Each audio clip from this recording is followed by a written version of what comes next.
नमस्कार दोस्तों, आप सभी का स्वागत है बायोलॉजी बूस्टर चैनल में। मैं हूं आपका दोस्त अशोक मीना और आशा करता हूं कि आप सभी स्वस्थ होंगे और अच्छे होंगे। दोस्तों, इस वीडियो में कुछ इंपॉर्टेंट बात मैं आपको बताने वाला हूं। हर बार की तरह इस वीडियो में कुछ इंपॉर्टेंट इंफॉर्मेशन या इंपॉर्टेंट डाउट, जो कॉमन डाउट रहती है बच्चों की, वो उस पर डिस्कस मैं करने वाला हूं। एक कॉमन डाउट कई बार बच्चों का रहता है कि सर बेसिक्स क्लियर नहीं है, ठीक है। या कई बार आपने सुना होगा कि टीचर्स भी कहते हैं कि यार तुम्हारे तो बेसिक्स खिले हुए हैं, ठीक है। या कई बार हम बड़ी बड़ी कोचिंग्स में जब पढ़ने जाते हैं तो टीचर वहाँ पे बहुत सारे बच्चे होते हैं, क्योंकि 500-600 बच्चे या बहुत सारे बच्चे बैठे होते हैं हॉल में, और टीचर डायरेक्टली बड़ी बड़ी चीज़ें बता रहे होते हैं, तो हमें बेसिक्स क्लियर नहीं होते तो हमें समझ में नहीं आता कुछ भी, ठीक है। तो बेसिक्स क्लियर होना बहुत ज़रूरी है, ठीक है। बेसिक्स अगर आपके हिले हुए होंगे तो आप कोई भी एग्जाम जो है वो क्लियर नहीं कर पाएंगे, ठीक है। तो बेसिक्स क्लियर करें कैसे, ठीक है। बेसिक्स क्लियर नहीं है, ठीक है, ये तो पता है, लेकिन बेसिक्स क्लियर करते कैसे हैं ये कोई नहीं बताता, ठीक है। तो बेसिक्स क्लियर कैसे करते हैं ये मैं आपको इस वीडियो में बताने वाला हूं, तो इस वीडियो को पूरा जरूर देखिएगा, ठीक है। देखो दोस्तों, ये जो ट्रिक मैं आपको, ये जो तरीका मैं आपको बताने वाला हूं, ये मैंने खुद के ऊपर, अपने ऊपर इम्प्लीमेंट किया हुआ है, और मैंने इसी से अपने बेसिक्स क्लियर किए थे, ठीक है। कोई भी सब्जेक्ट हो, सबसे पहले बात आप ये समझ लें, मैथ्स हो, रीजनिंग हो, इंग्लिश हो, कोई भी सब्जेक्ट हो XYZ इस दुनिया का, हम यहाँ पे बात करेंगे बायोलॉजी की, क्योंकि मैं बायोलॉजी का टीचर हूं और यहाँ पे मैक्सिमम स्टूडेंट जो है वो बायोलॉजी स्ट्रीम के इस चैनल पे जुड़े हुए हैं, ठीक है। तो बेसिक्स क्लियर कैसे करते हैं? बेसिक्स का मतलब होता है कि आपको बिल्कुल रूट से पता हो वो चीज, ठीक है। जैसे मान लीजिए हम अगर कोई भी कैलकुलेशन करेंगे तो हमें टेबल्स आनी चाहिए पहले, ठीक है। 2 1 जा 2 2 2 जा 4, ये पूरे क्लियर होना चाहिए हमें, ठीक है।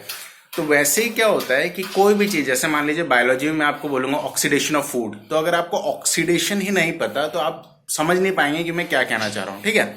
अब होता ये है कि जनरली जब हम बड़े लेवल पे जाते हैं तो हम छोटी छोटी चीजें क्लियर नहीं करेगा वहां पे टीचर, क्योंकि ना ही उसके पास इतना टाइम है और ना ही इतना क्योंकि सिंपल सी बात है, बहुत ज्यादा सिलेबस करना होता है बहुत कम समय में, ठीक है। तो इसीलिए जो छोटी छोटी चीजें होती है, जैसे मान लीजिए मैंने बोला कि वर्टिब्रेट्स में ये होता है और इनवर्टिब्रेट्स में ये कैरेक्टरिस्टिक्स होती हैं, ठीक है। अब आपको वर्टिब्रेट्स और इनवर्टिब्रेट्स ही नहीं पता है तो आप नहीं समझ पाएंगे कि मैं क्या कहना चाह रहा हूँ, ठीक है। तो बेसिक्स क्लियर करते कैसे हैं, इसका एक ऑथेंटिक तरीका मैं आपको बताता हूँ। सबसे पहले उस बुक को पकड़िए जिसको सब पढ़ते हो, जो मतलब कोर बुक हो, जिससे आपका कोई भी एग्जाम हो, IIT हो, IIM हो, या आपका नीट हो, UPSC हो, सभी एग्जाम्स जो कोर बुक फॉलो करते हैं वो होती है NCERT, ठीक है। तो आपको क्या करना है, आपको बेसिक्स क्लियर करने के लिए क्या करना है कि आपको बायोलॉजी की बुक उठानी है 6 to 10 तक की सबसे पहले, ठीक है। अब 6 to 10 तक में क्या होता था, बायोलॉजी अलग से नहीं होता था, मतलब आपका पूरा साइंस होता था उसमें, ठीक है। तो अगर आप चैप्टर्स कैलकुलेट करेंगे तो 6th क्लास में कुछ 8 to 10 चैप्टर्स हैं बायो के, आप बायो के चैप्टर सिर्फ निकाल लेना उसमें से। 7th में भी ऐसे ही 8 to 10 चैप्टर्स, इस तरीके से कुछ 40-50 के बीच में चैप्टर्स होंगे पूरे 6 to 10 तक में, ठीक है। अब आप कहेंगे सर 50 चैप्टर पढ़ने पड़ेंगे, तो इसमें एक छोटा सा चीज मैं आपको कहना चाहूंगा कि वो चैप्टर्स बहुत छोटे होते हैं डियर, ठीक है। 2-3 पेजेस के होते हैं। आप 11th-12th क्लास में या आप ग्रेजुएशन कर रहे होंगे, जिस भी लेवल पे होंगे, तो आपके लिए बहुत छोटी चीज है वो, ठीक है। तो आप अगर इस तरीके से पढ़ना शुरू करेंगे 6 to 10 तक का एक एक चैप्टर पढ़िए आप, ठीक है। बायो का तो मैक्सिमम बता रहा हूं आपको, मिनिमम तो आपका कैलिबर के ऊपर है कितना जल्दी आप कर पाएंगे, मैक्सिमम आपको 1 मंथ लगेगा, ठीक है।